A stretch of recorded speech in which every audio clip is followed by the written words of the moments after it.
जैसे सूर्य को अर्घ देने के लिए जब नारी अगर पुरुष वर्ग सूर्य को अर्घ दे और उसका काम अटक रहा हो तो लक्ष्मी लेने के लिए आपको बताया था कि मिर्ची के दाने उसमें डालना है, पर अगर कोई काम अटक रहा उसके लिए कंकु डालकर सूर्य को अर्घ देना चाहिए। बच्चा पढ़ाई के लिए जा रहा हो, परीक्षा में पास होना है, सीए की पढ़ाई बैठ रहा हो या इंजीनियर की पढ़ाई कर रहा हो या कोई सेमेस्टर निकालना हो, नहीं निकल रहा, तो 21 दाने पीले चंदन के करके उसको पानी के कलश में डालकर सूर्य को अर्घ दिलाकर बच्चे को परीक्षा देने भेज दो। जिंदगी में फेल नहीं हो सकता, पास होकर ही आएगा, अच्छे नंबर से होकर। एक लोटा पानी भरो, 7 पत्ती नीम की डालना। काय की डालना? नीम, कड़वी नीम, मीठी नीम नहीं, कड़वी नीम। 7 पत्ती नीम की डाल लो और 7 उसमें बेलपत्र डाल लो। जिस व्यक्ति का ब्लड प्रेशर हाई हो, लो हो, उसके कमरे में उसको प्लेट से ढककर रख दीजिए। सुबह स्नान कर वही व्यक्ति जिसका ब्लड प्रेशर ऊंचा नीचा होता है उसको शिव जी को समर्पित करना। शिव को चढ़ाकर उसी का पानी 7 बार उसी स्थान पर ग्रहण कर लेना। व्यक्ति का ब्लड प्रेशर बराबर हो जाता है। एक दिन नियम से कर रहे हो तो 15 दिन कर लो, उसमें बराबर। फिर कभी जिंदगी में ब्लड प्रेशर की बीमारी चली ही जाती है, कोई दिक्कत नहीं। सूर्य देव को, शिव पंचायत के सूर्य देव को जब हम जल समर्पित करते हैं तब हमारे जीवन का सारा सुख, रोग मुक्ति, और सबसे मूल यही है कि रोग ना रहे शरीर में। और एक बात और कहिए, अगर कोई बड़ी बीमारी है, कोई बात आपको शंकर भगवान से कहना है तो रविवार के दिन जब सूर्य को अर्घ देंगे तो वही कलश रख देंगे अर्घ दिया हुआ, फिर उसको आपको धोना नहीं है। दूसरे दिन सोमवार का दिन पड़ेगा, फिर जल भर लो उसी कलश में, सूर्य नारायण को अर्घ देकर वही कलश से वापिस जल भरकर शंकर जी के मंदिर में ले जाकर जल को चढ़ाना प्रारंभ कर दीजिए। आपको स्वयं बड़ी रोग, बड़ी बीमारी में भी आराम लगना प्रारंभ हो जाएगा। आप कहो उसको। शंकर भगवान को सूर्य अस्त के बाद जल नहीं चढ़ाया जाता मंदिर के अंदर। हाँ, कोई विशेष उत्सव हो, शिवरात्रि हो, कोई तिथि अच्छी हो, वो आप एक अभिषेक कर दें, वो बात की बात है, पर शंकर को शाम सूर्यास्त के पहले। इसलिए आज भी नियम है, मुर्दे का अंतिम संस्कार यदि होता है तो सूर्य के प्रकाश में होता है। पर आप उलझन में फंसे, जिस समय पर आपका विवेक काम ना करे, जिस समय आपको लगे कि मैं बहुत बड़ी उलझन में फंस गया हूं, अब मेरे पास में निर्णय नहीं हो पा रहा, उस समय पर थोड़ी देर शंकर भगवान के मंदिर में जाकर बैठना, और अगर मंदिर ना जा सको तो अपने घर में बैठना और श्री शिवाय नमस्तुभ्यम का उच्चारण करना, नमः शिवाय का उच्चारण करना, ओम नाद करना और ओम नमः शिवाय का उच्चारण करना। थोड़ी देर गहरी सांस लेकर ओम नमः शिवाय का उच्चारण करना जब प्रारंभ करेंगे, नेत्र बंद रहेंगे, भुकुटी तनी रहेगी, उस समय पर शिव स्वयं तुम्हारी बुद्धि में आकर विराजमान हो जाए। स्वयं तकलीफ आए, कष्ट आए, परेशानी आए, थोड़ा सा भी जीवन में अगर लग रहा है कि हमारी कष्ट की जिंदगी चल रही है, हमारे परेशानी का जीवन चल रहा है, उस समय पर शिव नाम लेना प्रारंभ कर दो। श्री शिवाय नमस्तुभ्यम कहना प्रारंभ कर दो। धीरे धीरे उसका नाम उच्चारण करना प्रारंभ कर दो। घर के दरवाजे पर श्री शिवाय नमस्तुभ्यम लिख दो। गाड़ी पर, बंगले पर, दुकान पर, जायदाद पर उसका नाम लिख दो कि अब हमारे बस का नहीं है, लोग हमको तकलीफ दे रहे हैं, कष्ट दे रहे हैं, अब दुनिया हमारे से नफरत कर रही है, पर मेरे बाबा तू मुझे निभा लेना। पूरी जमीन, जायदाद, मकान, गाड़ी, खुद सब कर श्री शिवाय नमस्तुभ्यम लिख दो, उसके सुप्रत कर दो। एक बहन ने एक पत्र लिखा था कल कि रुद्राक्ष क्यों पहना जाता है, तुलसी की माला क्यों पहनी जाती है, रुद्राक्ष पहनने का कारण क्या है, तुलसी की माला पहनने का कारण क्या है, क्यों रुद्राक्ष पहना जाए, क्यों तुलसी की माला पहनी जाए, उसका कारण क्या है। हम आपसे पूछते हैं, सब बोलना। एक कटोरी में शक्कर ले लो, ठीक है, उसमें तुलसी का थोड़ा सा दल डाल दो, क्या बन गया, जम के बोलो, प्रसाद बन गया। भोजन है, भोजन की थाली में जब तक तुलसी का दल नहीं डाला तब तक वो प्रसाद नहीं हुआ।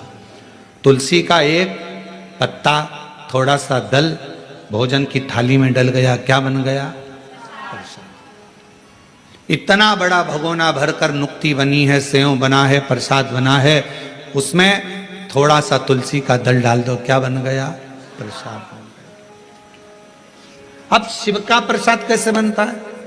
तो कहा भगवान के प्रसाद में जो सामग्री हो उसमें बेलपत्री डाल दीजिए, रुद्राक्ष का भाग उसके अंतर्गत, अर्थात भगवान शंकर स्वयं मां महागौरी से कहते हैं, हे महागौरी, हे गौरी, हे महागौरी।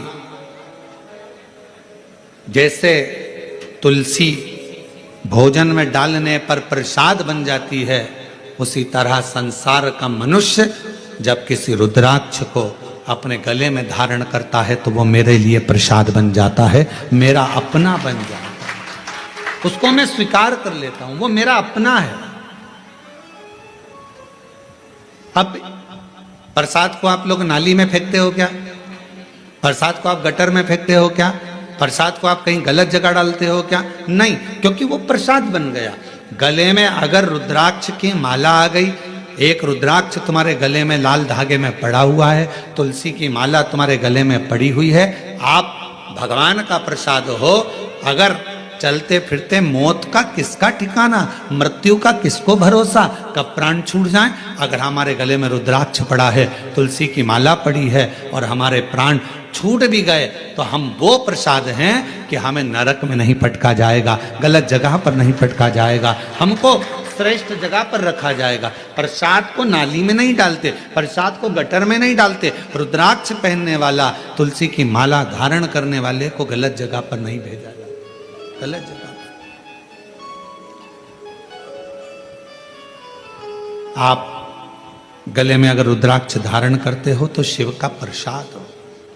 और जितने शिव भक्त इस ऑनलाइन शिव महापुराण की कथा को आस्था चैनल पर श्रवण कर रहे हैं, फेसबुक यूट्यूब पर सुन रहे हैं और सोशल मीडिया पर इस कथा को अगर श्रवण कर रहे हैं, तो उनसे कहूँगा अपने गले में एक रुद्राक्ष अवश्य डालो।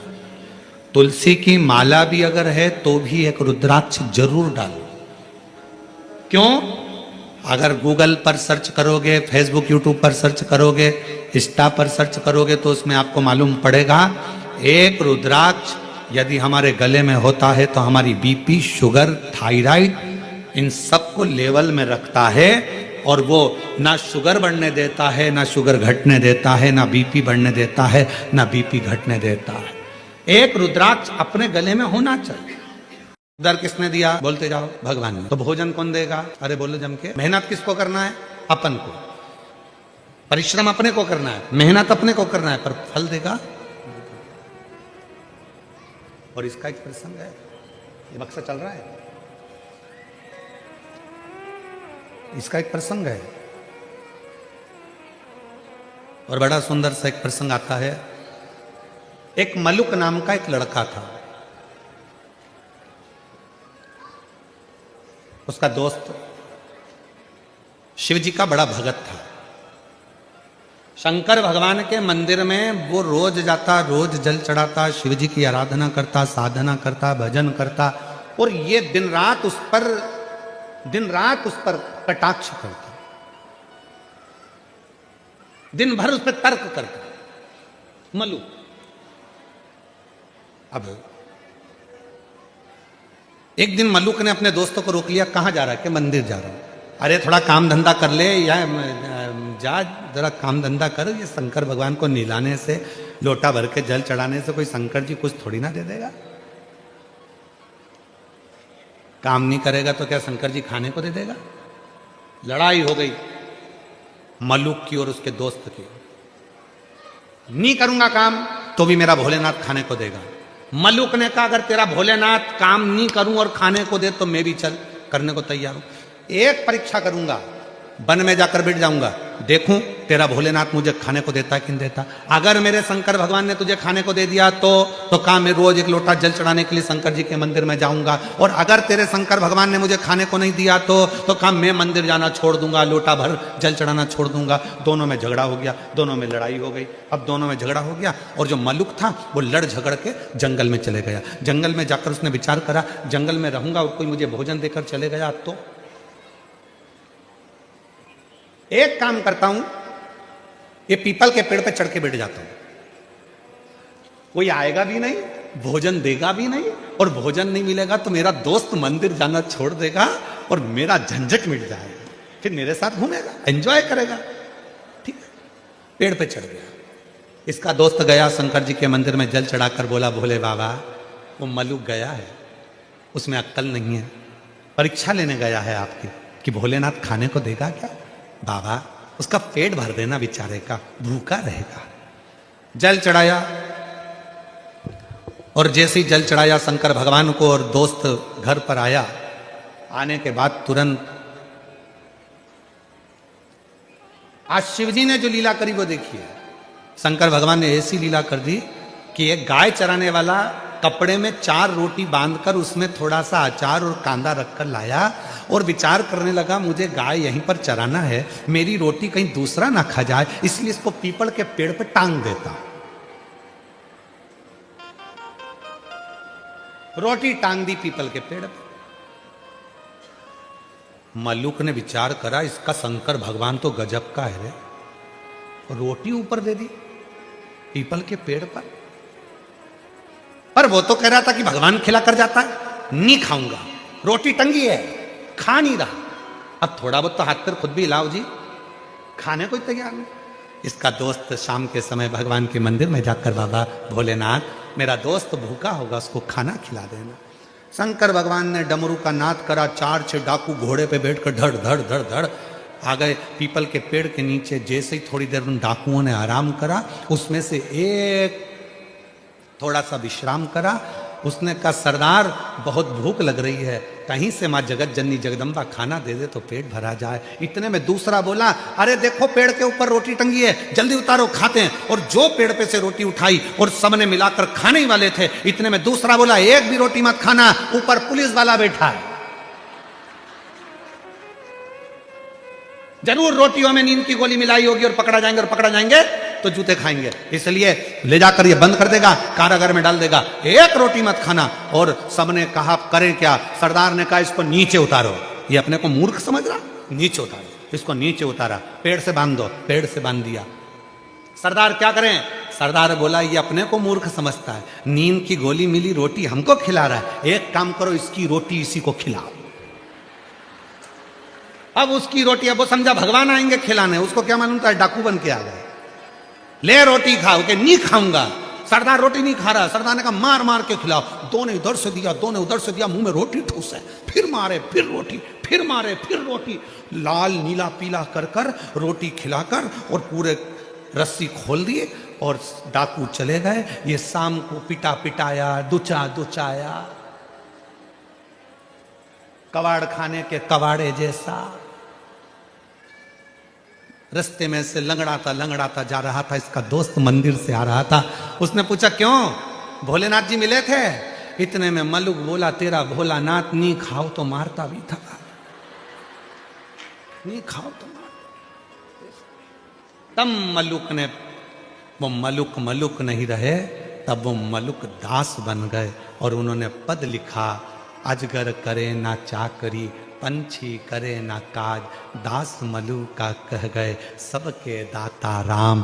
कोई कुछ ना करे तो भी वो पेट भर कर जाता है, वो मेरा देव अधिदेव महादेव, वो शिव है, वो मेरा राम, वो मेरा कृष्ण, वो मेरा शंकर, वो मेरा दत्त, वो मेरी माँ आद्यशक्ति जगत जननी दुर्गा भवानी है, वो मेरा हरि विठल पांडुरंगा है, जो बेलपत्री की मध्य पत्ती पर, बेलपत्री की बीच की पत्ती पर लगाया हुआ चंदन और पत्ती के 3 पत्तियों का जहां पर मिलन हुआ है उस जगह पर लगाया हुआ शहद शिव को जब चढ़ाया जाता है तो वो भाग्य की बेकार रेखा को भी बदल देता है। वो साधारण नहीं है।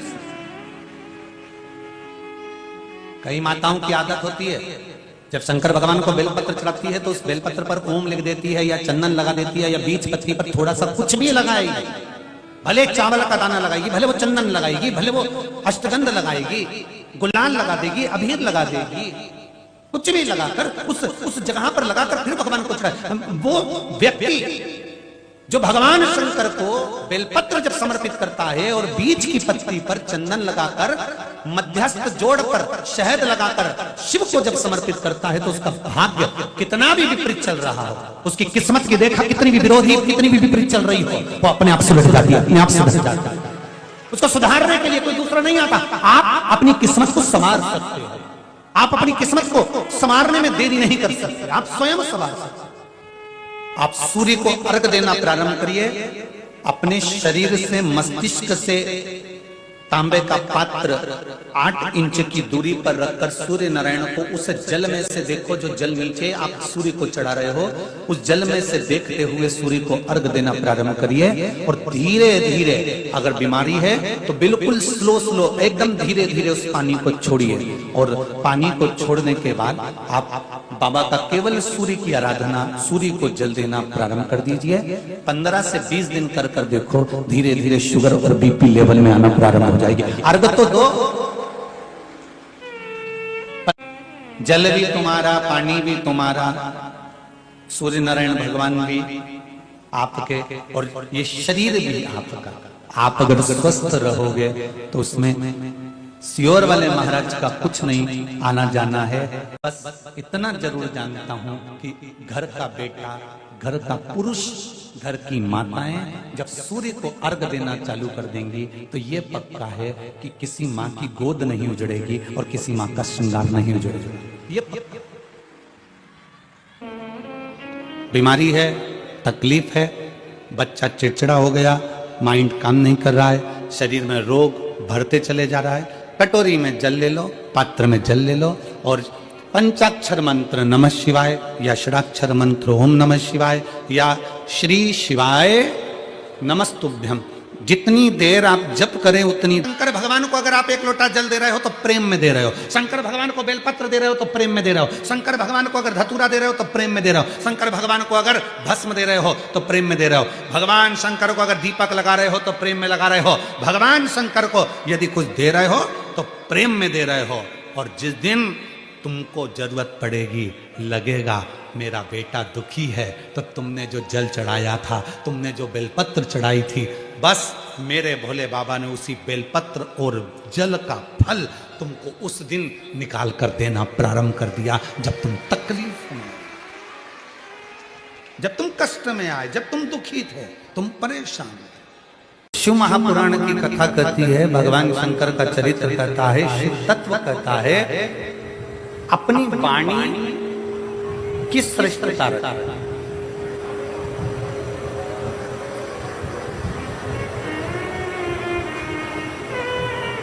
एक कौवा भी बोलता है और एक कोयल भी बोलती है। हापुड़ नगर की इस पवित्र भूमि पर आप और हम शिव महापुराण की कथा नवरात्र में 5 दिवसीय श्रवण करते हैं।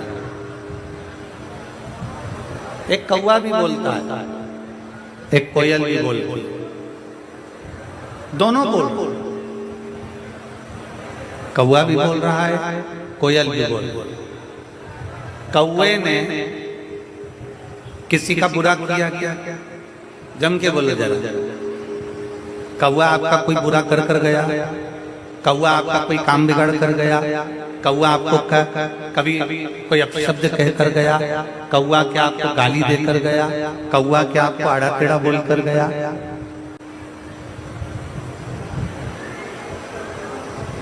कौवा और कोयल दोनों बोल, शांति रखो। कौवा और कोयल दोनों बोल। कौवा तुमसे कुछ बोला क्या? नहीं। कौवा तुमसे शब्द बोला, कौवा आपको ताने दिया, कौवा आपको गाली दिया, कौवा आपको आड़ा टेढ़ा बोला? कौवा यदि आपको शब्द बोला हो तो बताओ। कौवा किसी का बुरा नहीं करा तो भी कौवा बुरा की बुराई है। कितने लोग हैं जो कौवे को पालते हैं? बोलो रे हापुड़ वाले, कौवा पालते हो क्या? नहीं। कोई हमसे पूछे तो हम भी कह देंगे कौवा क्या पालना। कौवा किसी का बुरा नहीं करा तो भी कौवा बुरा की बुराई है। और कोयल किसी का भला नहीं करी है। कोयल ने किसी को 2 रोटी लाकर नहीं दी, कोयल ने कभी किसी के लिए अच्छा नहीं करा, कोयल कभी तुम्हारे दरवाजे पर आकर अच्छा नहीं करी, कोयल ने तुम्हारे घर में झाड़ू पोछा नहीं लगाया, कोयल ने तुम्हारे लिए पानी नहीं भरा, कोयल ने तुम्हारे लिए कोई अच्छा काम नहीं करा, तो भी कोयल लोगों को अच्छी लगती है। कौवा बुरा लग रहा है, कोयल अच्छी लग रही है। कारण क्या? कौवे ने तुम्हारा बुरा नहीं करा तो भी वो बुरा है, कोयल ने तुम्हारा अच्छा नहीं करा तो भी वो अच्छी है। उसका केवल एक कारण है, केवल एक कारण, वो है कौवे की वाणी और वो है कोयल की वाणी। कौवा जो बोलता है वो लोगों को अच्छा नहीं लगता और कोयल जो बोलती है वो लोगों को अच्छी लगती है। कोयल जो बोलती है वो दुनिया के लोगों को श्रेष्ठ लगता है, कोयल जो बोलती है वो दुनिया के लोगों को अच्छा लगता है। शिव महापुराण की कथा कहती है, भगवान शंकर का चरित्र कहता है कि जिंदगी में, जीवन में बहुत सारे मोड़ आएंगे, बहुत तकलीफें भी आएंगी, बहुत दुख भी आएगा, बहुत परेशानियां भी आएंगी, सुख का दिन भी आएगा, दुख का दिन भी आएगा। संपूर्ण जीवन में कहीं ना कहीं कष्ट, कहीं ना कहीं परेशानियां, कहीं ना कहीं तकलीफें, कहीं ना कहीं दुख, ये चलता रहेगा। पर शिव महापुराण की कथा कहती है जीवन में कितना भी कष्ट हो, दुनिया में कितना भी दुख तुम्हारे जीवन में आए, पर एक बात याद रखना कि कौवे जैसी वाणी मत बोलना, कोयल जैसी वाणी बोलते रहना तो तुम्हारी जिंदगी सफल हो। अपनी वाणी कोयल जैसी,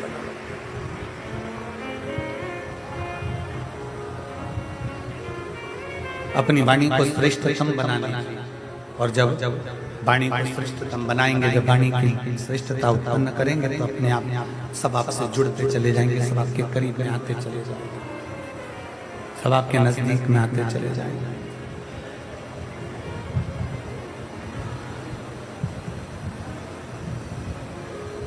और कहा वाणी ऐसी बोलिए, जम के बोलो जरा, वाणी ऐसी बोलिए मन का आपा खोए। पर आज के जमाने में वाणी ऐसी बोलिए जो जम के झगड़ा होए, पर उससे मत बोलिए जो तुमसे तगड़ा हो गया समय।